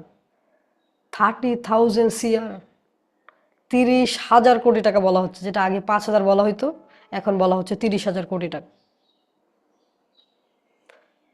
গোটা পৃথিবীতে মানুষ আছে 8 বিলিয়ন, 800 কোটি। আপনার ব্রেনে আছে 86 billion, 10 Times bigger than the world. আপনার পৃথিবীতে আরও 10টার বেশি পৃথিবী আছে আপনার ব্রেনের মধ্যে। সো এত বড় সৈন্য নিয়ে যদি আপনি পরাজিত হন, সে মনিও, আপনার লজ্জা থাকা দরকার। ইনশাল্লাহ আল্লাহ আপনাদেরকে বোঝার তৌফিক দান করুক। আমি জানি না আমার কথা যদি কেউ কষ্ট পেয়ে থাকেন, I am really very sorry, বাট আপনাকে বোঝার জন্য বলছি আমি। It's not for hurt you, it's for learn you. আপনাকে আমি লার্ন করাতে চাচ্ছি, আপনি যাতে শিখতে পারেন, বুঝতে পারেন। দেখেন এত কিছু আছে আমরা দেখি না, বিকজ অফ আমাদের মন সেটা দেখতে চায় না। মনের দরজাটা খুলে ফেলেন। আজকে থেকে বলেন শয়তানকে যে তোমার সাথে আমার একেবারেই কাটতি, তুমি জাহান্নামে আর আমি জান্নাতে। আপনি যদি শয়তানের বন্ধু হন, কারণ আল্লাহ বলে দিচ্ছে যে যার সাথে চলবে, যার মতো করে চলবে, যেভাবে মিশবে, সে তার দলেই থাকবে। সো এর থেকে সোজা বাংলা আমার কাছে নেই। আপনি যাকে ফলো করছেন আপনি তার দিকে চলে যাবেন। আপনি যদি শয়তানকে ফলো করেন, আপনি শয়তানের দিকে চলে যাবেন। আপনি কাজে তাড়াহুড়া করেন, আপনি শয়তানকে ফলো করছেন। আপনি ঠিকমতো ঘুমান না, আপনি শয়তানকে ফলো করছেন, কারণ শয়তান রাত জাগে। আপনি নিয়ম মেনে নামাজ পড়ছেন না, আপনি শয়তানকে ফলো করছেন। আপনাকে আল্লাহ যে কিতাব দিয়েছে সেটা পাঠ করছেন না, আপনি শয়তানকে ফলো করছেন। সো আপনি কতভাবে শয়তানকে ফলো করছেন আপনি চিন্তা করেন। সো আপনার যদি শয়তানকেই ফলো করেন, আল্লাহ তো আপনাকে শয়তানের সাথেই দিবে। সো যে যাকে ফলো করবে, যার সাথে চলবে, তার হাসর নাসর তার সাথেই হবে। সো নিজের জীবন থেকে শয়তানকে ডিভোর্স দেন। অনেক কিছু ডিভোর্স দিয়েছেন আপনারা, এবার শয়তানকে ডিভোর্স দেন। নিজেকে ভালোবাসেন। নিজের প্রতি যদি এতটুকু মায়া থাকে, আজকে যে ওই যে গ্যাসের চুলায় আঙুলটা দিবেন, এই আগুনটা সহ্য করতে পারেন কিনা? জাহান্নামের আগুন কত ভয়াবহ। পৃথিবীর আগুনকে বলা হয় 70 বার ধুয়ে তারপরে আল্লাহ দিয়েছে পরিষ্কার করে। জাহান্নামের আগুন হচ্ছে লার্ভার মতো কালো কুচকুচে। মানুষ সেখানে পুড়ে দগ্ধ হবে, কেউ কাউকে দেখতে পাবে না। এতটা অন্ধকারাচ্ছন্ন আগুন, এতটা কালো। সো আপনাদেরকে আমার ভয় দেখানোর কিছু নেই, আপনারা অলরেডি জানেন, আমি তারপরেও জাস্ট রিমাইন্ড করে দিচ্ছি। মানুষকে মনে করিয়ে দিতে হয় মানুষের দুইটা স্বভাব। এই কথা বলে আমি শেষ করব। দেখেন, মানুষের স্বভাব হচ্ছে দুইটা। নাম্বার ওয়ান, মানুষ অকৃতজ্ঞ। মানুষ কৃতজ্ঞতা প্রকাশ করতে চায় না। কেউ হেল্প করেছে, 10 দিন করেছে, একদিন করে নাই, তখন তাকে নিয়ে যা ইচ্ছা তাই বলবে। মানুষের 1 নাম্বার স্বভাব হচ্ছে অকৃতজ্ঞ। অ্যান্ড 2 নাম্বার স্বভাব, মানুষ ভুলে যায়। মানুষকে মনে করিয়ে দিতে হয়। এই জন্য কেন নামাজ 5 বার? আল্লাহ তো চাইলে বলতে পারতো যে একবার পড়ো। দ্যাট ওয়াজ সায়েন্টিফিক, ওইটাও সায়েন্টিফিক। আপনি জীবনে যা করতে চান এরকম সময় মেনটেন করে করে করতে হবে। আমাদের ব্রেন একবারে বেশি কাজ করতে পারে না, বিরতি দিয়ে দিয়ে করতে হয়। বারবার করা মানে কি, আপনি একটা হ্যাবিটে চলে যাচ্ছেন। বারবার একই সূরা বারবার কেন পড়তে হবে? আপনি দিনে দেখেন আল্লাহর প্রশংসা করছেন আপনি 5 বার। শুকরিয়া করাটা কতটা গুরুত্বপূর্ণ। যখন আপনার প্রতিটা জিনিসের আপনি শুকরিয়া করবেন, আল্লাহ বাড়িয়ে দিবে। আল্লাহ বলছে যে তোমরা শুকরিয়া আদায় করো, আমি বাড়িয়ে দিব। সো প্রতিটা জিনিসের ভান্ডার হচ্ছে আল্লাহর কাছে। আপনি কেন নিজের সক্ষমতা নিয়ে চিন্তা করেন? আপনার রবের সক্ষমতাতে কেন চিন্তা করেন না? আল্লাহর কাছে কোনো কিছু অসম্ভব আপনি যেটা চান। দেখেন, আল্লাহ বলছে যে আমি সব কিছু সৃষ্টি করেছি আমার বান্দার জন্য, আর আমার বান্দাকে সৃষ্টি করেছে আমার ইবাদতের জন্য। সো সব কিছু আল্লাহ আপনার জন্য সৃষ্টি করেছে। সো আপনি কেন নিজেকে ছোট মনে করছেন? আপনি প্রতিনিধি, সৃষ্টিকর্তার প্রতিনিধি। ফেরেশতারা মানা করার পরেও আল্লাহ আপনাকে সৃষ্টি করেছে, আপনাকে বিশ্বাস করেছে। যখন আল্লাহ বলল যে আমি পৃথিবীতে আমার প্রতিনিধি পাঠাতে চাই, তখন ফেরেশতারা কি বলছে সূরা বাকারাতে? 4 এবং 5 নম্বর আয়াত মেবি। তখন ফেরেশতারা বলছিল যে আল্লাহ আপনি এমন কাউকে সৃষ্টি করবেন যে দুনিয়াতে যাবে এবং দাঙ্গা হাঙ্গামা রক্তপাত করবে, অথচ আমরাই তো আপনার পবিত্রতা ঘোষণা করছি, আপনার জিকির আজগার করছি। তখন আল্লাহ বলছে নিশ্চয়ই আমি যা জানি তোমরা তা জানো না। আল্লাহ আপনাকে বিশ্বাস করে দুনিয়াতে পাঠিয়েছে আর আপনি আল্লাহকে বিশ্বাস করছেন না। How ridiculous! এর থেকে আর বাজে কি হতে পারে? সো প্লিজ নিজেকে বিশ্বাস করেন, আপনার রবের প্রতি বিশ্বাস রাখেন। উনি চাইলে সব কিছুই আপনাকে দিতে পারে। আপনি যার থেকে চাচ্ছেন তারা চাইলে নাও দিতে পারে। যাদের কাছে ভালোবাসা চাচ্ছেন তারা আপনাকে ভালো নাও বাসতে পারে। কিন্তু মনে রাখবেন, পৃথিবীতে আপনাকে একজনই ভালোবাসে, দ্যাট ইজ ইয়োর রব, দ্যাট ইজ ইয়োর ক্রিয়েটর। তিনি হচ্ছেন একমাত্র আল্লাহ। মানুষকে যদি কেউ ভালোবাসে সেটা তার আল্লাহ ছাড়া আর কেউ বাসে না। এটা ভুল কথা, সবাই বলে যে আমাকে অমুকে ভালোবাসে। কেউ আপনাকে ভালোবাসে না। প্রত্যেকে আপনাকে ভালোবাসে তার নিজের স্বার্থে। আপনাকে ভালোবাসতে ভালো লাগে এই জন্য ভালোবাসে। আপনি বলবেন আমি অমুক জনকে খুব ভালোবাসি, নো, আপনার তাকে ভালোবাসতে ভালো লাগে, আপনার জন্যই ভালোবাসেন। আপনি তাকে ভালোবাসেন না, আপনি নিজেকে ভালোবাসেন। তাকে ভালোবাসতে আপনার ভালো লাগে, এই জন্য আপনি ভালোবাসেন। That's like a dopamine. পৃথিবীতে যদি আপনাকে কেউ ভালোবাসে সেটা হচ্ছে আপনার আল্লাহ। আল্লাহ ছাড়া আপনাকে কেউ বাঁচাবে না। সবাই আপনাকে ডুবাতে চাইবে, বাট আপনার রব আপনাকে সবসময় সেভ করবে। পৃথিবীতে অনেক কিছু আছে, আপনি কল্পনা করে দেখেন কত জায়গা থেকে আপনাকে বাঁচিয়েছে। এত উল্টাপাল্টা কাজ করেছেন কিন্তু আল্লাহ বাঁচিয়ে দিয়েছে। আপনার সম্মান আল্লাহ বাঁচিয়েছে, আপনাকে আল্লাহ বাঁচিয়ে দিয়েছে। সো ইনশাল্লাহ আল্লাহ আপনাদেরকে বোঝার তৌফিক দান করুক। জীবনে কিচ্ছু রাখেন না রাখেন, একটা জিএফ রাখবেন, হ্যাঁ। আবার এই গার্লফ্রেন্ড রাখেন না, পরে আল্লাহ আবার আমাকে ধরবে। That is gratitude and forgiveness. Thank you Tauhid ভাই, আপনাকে অসংখ্য ধন্যবাদ আমাকে সুযোগ দেওয়ার জন্য। অসংখ্য ধন্যবাদ আপু। আমরা আরো মানে একেবারেই রিয়েলি সারপ্রাইজ যে আপনি সকালের সেশনে আমাদের সাথে যুক্ত হয়েছেন। আমাদের মধ্যে একটা আলাদা ফ্লো তৈরি হয়েছে এবং আমরা প্রতিনিয়ত যেহেতু আমাদের মেন্টরও খুব সুন্দর করে আমাদের ব্রেন প্রোগ্রামিং জিনিসগুলো, যেটা আগে বুঝতাম না, এটা আমরা অনেকটা অ্যালাইন্ড হতে পেরেছি। আপনি যেমন একটা কথা বললেন যে রাত্রে ঘুমালে সকালে ঘুম থেকে জাগার পরে খারাপ লাগে কার। অ্যাকচুয়ালি এই ব্যাপারটা এরকম যে আমরা যদি প্রতিদিন রাত জেগে জেগে আমাদের ব্রেইনের অবস্থা খারাপ করে ফেলি, যে অহেতুক রাত জাগা, রাসূলুল্লাহ সাল্লাল্লাহু আলাইহি ওয়াসাল্লামের সেই হাদিসটা যদি চলে যায় যে আমরা, এবং উনার প্র্যাকটিক্যাল লাইফে যদি আমরা দেখি, তাহলে উনি কিন্তু রাত জাগতেন না। এমনকি এশর সলাতের পরে উনি অহেতুক রাত জাগা থেকে বিরত থাকতেন। সেই জায়গাটা যদি আমরা ফলো করি, এবং আমি রিসেন্ট টাইমে এই জিনিসটা ফলো করি। আমি কন্টিনিউয়াসলি, এর আগে হয়তো বা এই জিনিসটা হতো না, যে রাত্রে জেগেছি, একটু ডিলে হয়ে গেছে 11টা, তার তার উপরে আমার লিমিট টাইম 11টা, এর মধ্যে আমি কাভার করি, এর আগেই আমি কাভার করে ফেলি ইনশাল্লাহ তাআলা। তো যখন একটু বেশি হয়ে যায় তখন দেখা যাচ্ছে সকালে উঠতে একটু প্রবলেম হয়ে যায়, মানে উঠেছি বাট তারপরে অন্যরকম একটা ফিলিং ভিতরে কাজ করে, যে কেমন যেন প্রপার ঘুমটা হয় নাই, এরকম একটা মনে হয়।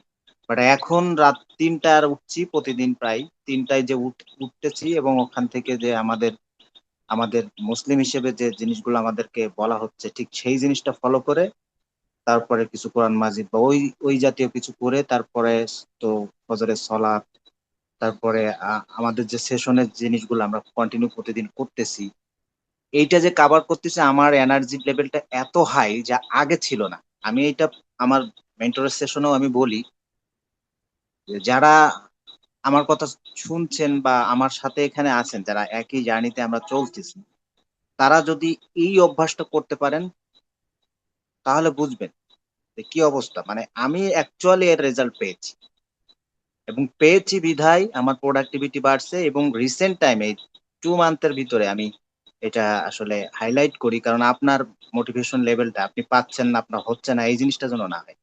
যে আমি এই 2 মাস 2.5 মাসের মধ্যে আমার 3টা বিজনেস একসাথে অনবোর্ড, এবং আলহামদুলিল্লাহ আল্লাহর অশেষ রহমত, আমি জিরো ফিগারে 2টা বিজনেস অনবোর্ড করেছি, সেটা এখন সাস্টেনেবল অবস্থায় আসছে।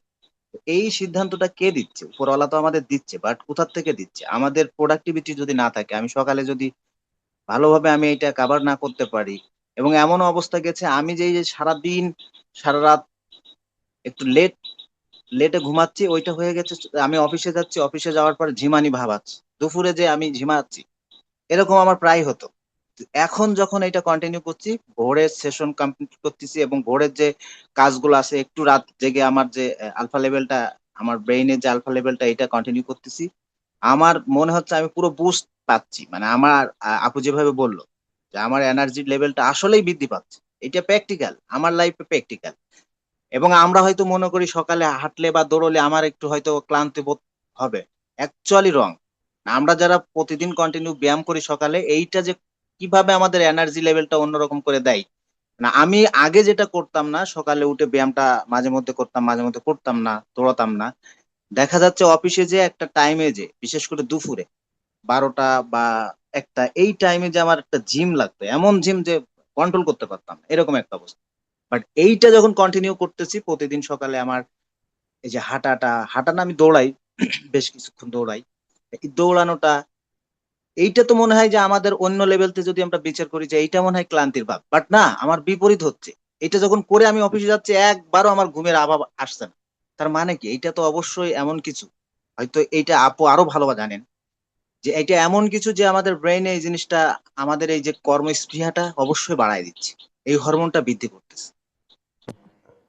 তো একদম রাইট বলছেন। দেখেন আমাদের ব্রেনের মধ্যে কিন্তু নিউরন আছে, হ্যাঁ, 100 ট্রিলিয়ন সংযোগ তৈরি করে। এই যে 86 বিলিয়ন নিউরন, তারা কি করে 100 ট্রিলিয়ন সংযোগ তৈরি করে। আমাদের বডিতে 60 ট্রিলিয়ন সেল আছে। শুধুমাত্র আমাদের পেটের মধ্যে ব্যাকটেরিয়া আছে 100 ট্রিলিয়ন ব্যাকটেরিয়া। আমরা মনে করি যে সব ডিসিশন আমাদের ব্রেন থেকে হয়। নো, সব কিছু আপনার পেট থেকে হয়। আপনার যদি পেট ঠিক না থাকে, বাকি কোনো কিছু ঠিক থাকবে না। কারণ পেটকে বলা হয় সেকেন্ড ব্রেন। আমাদের যে আছে, স্পাইনাল কর্ড আছে, আমাদের যে মেরুদণ্ডের যে প্রধান যে হাড়টা, সেটা কিন্তু একদম আমাদের ব্রেনের খুলির সাথে সংযুক্ত হয়ে আমাদের একদম মলদ্বার পর্যন্ত চলে গেছে। এইখান থেকে যে ইনফরমেশনটা পেট থেকে পাস হয়, আপনি যখন বড় করে চিন্তা করবেন, আপনার মাথায় কিন্তু ভয়টা লাগবে না। আপনি দেখবেন যে আপনার পেট থেকে মনে হয় যে কেউ একজন টেনে ধরছে আপনার ভিতর থেকে। এটা আপনার মাথা থেকে হয় না কিন্তু, কারণ আপনার এই যে ভিতরে যে ব্যাকটেরিয়াগুলো, এরা ট্রেন না। আমাদের ওই যে গার্ড হেলথ নিয়ে যারা পড়াশোনা করে তারা জানে, আমি অনেক দিন ধরে এই বিষয়টা নিয়ে গবেষণা করছি, মানে রিসার্চ করছি। তখন আমি দেখলাম যে আমাদের যে ডিসিশনগুলো হয়, আমাদের যে ভয়, এটা আমাদের পেট থেকে আসে।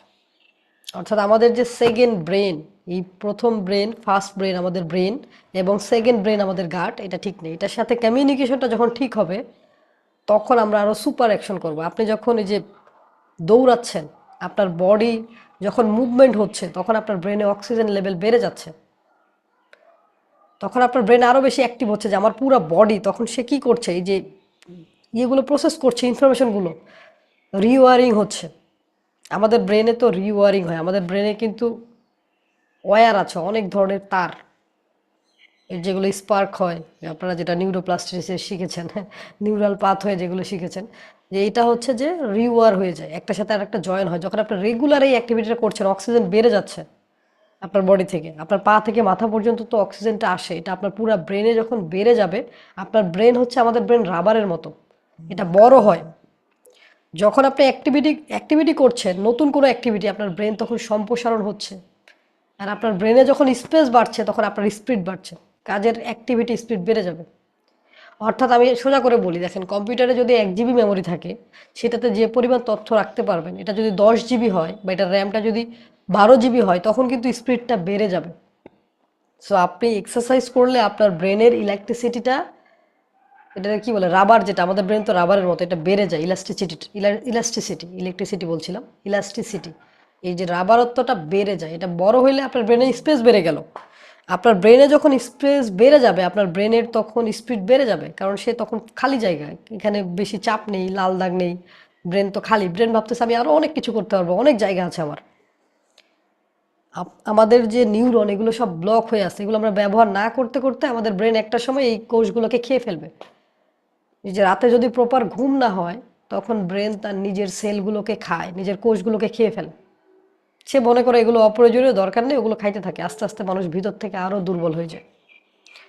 সো আপনি যখন অ্যাক্টিভিটি করছেন, এক্সারসাইজ করছেন, বা নতুন কিছু শিখছেন, নট অনলি এক্সারসাইজ, আমি বলবো নতুন কিছু শিখছেন, তখন আপনার ব্রেনের এই যে রাবারটা আরো বড় হবে, অ্যান্ড আপনার ব্রেনের জায়গা বেড়ে যাবে। আগে যদি আপনার 4 GB র্যাম থাকে, এখন আপনার র্যাম হবে 8 GB। আপনার স্পিড বেড়ে যাবে, আপনি যে কোনো কিছু টুক করে ক্লিক করার সাথে ঢুকে যাবেন, আপনার এখানে আর ওই যে লোডিং হবে না, ঘুরবে না। ওয়াইফাই স্পিডটা যদি ভালো হয়, আপনি একটা ভিডিও 4K-তে দেখতে পাবেন, কিন্তু চলেই না, চলছে, তখন কি হবে, লোডিং হবে, একটু থামবে, একটু চলবে। সো আমাদের ব্রেনের অবস্থা হচ্ছে এরকম। সো আমরা তো নতুন কিছু শিখি না, এক্সারসাইজও করি না, নামাজ তো ঠিক মতো পড়ি না। দেখেন, শুধুমাত্র নামাজ যদি কোনো ব্যক্তি উইথ মেডিটেশন, মেডিটেশন মানে কিন্তু আমরা অন্য কিছু মনে করি, মেডিটেশন মানে হচ্ছে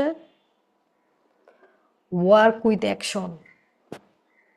অর্থাৎ অ্যাকশন বলতে আমি বোঝাচ্ছি প্রপার অ্যাকশন, আপনি যে কাজটা করছেন ওটাতে ধূত হয়ে যাওয়া, গভীরভাবে করা, দ্যাট ইজ মেডিটেশন। সেটা নামাজ হতে পারে, সেটা কাজ হতে পারে, ইচ অ্যান্ড এভরিথিং, এটা হচ্ছে নন ফর্মাল মেডিটেশন। সো আপনি যখন নামাজ পড়ছেন, দুনিয়ার সব কিছু ভুলে যেয়ে যখন শুধু নামাজই, আপনার রবের দিকে আপনি খেয়াল করবেন, ওইভাবে যখন আপনি নামাজ পড়বেন, দেখেন রসুল সাল্লাল্লাহু আলাইহি ওয়াসাল্লাম যখন নামাজে দাঁড়াইতেন, অনেক সময় নামাজ পড়তে পড়তে পা ফুলে যেত, সেজদায় চলে গেছেন, আর উঠতেছে না, হাসান হোসেন ওনার পিঠের মধ্যে খেলছেন, এত লম্বা সেজদাটাকে উনি আরো লম্বা করে দিয়েছেন, যে নাতিরা খেলছেন। বাট আমরা কি করি, জাস্ট ঢিপ, ওই মাথাটা কোনো রকম লাগিয়ে সুবহান রব্বিয়াল আলা 3 বার কোনো রকম পরে চটাং করে আমরা উঠে যাই। নো, আপনার সবচেয়ে বেশি দোয়া কবুল হয় সেজদায়। আমরা সেজদায় কোনো দোয়া করি না, নামাজ শেষে আমরা দোয়া করি। ইটস ওকে, এটা আপনি যখন সালাম ফিরে ফেলেছেন, আপনার নামাজ কিন্তু শেষ, আপনার নামাজ শেষ করে ফেলছেন। আপনি মোনাজাত করলেও কিচ্ছু যায় আসে না, না করলেও কিচ্ছু যায় আসে না, আপনি করেছেন, দ্যাটস আলাদা এক্সট্রা পয়েন্ট। অর্থাৎ আপনি সুন্দর করে একটা মোনাজাত করলেন, এটার জন্য আপনি আলাদা সওয়াব পাবেন, বাট আপনার নামাজ কিন্তু শেষ হয়ে গেছে। সো আপনি যখন সেজদায় আছেন, আপনাদেরকে এই কথা বলছি, অন্যদেরকে বললে আমার মার খাইতে হইতো যে সালাম ফিরছেন, নামাজ শেষ হয়ে গেছে, মোনাজাত করতে হবে না। হ্যাঁ, যেহেতু আপনাদের ব্রেন এখন আগের থেকে শার্প, আপনারা বিষয়গুলো বোঝেন। আপনি যখন সেজদায় আছেন, দেখেন সেজদাটা এতটা কেন গুরুত্বপূর্ণ।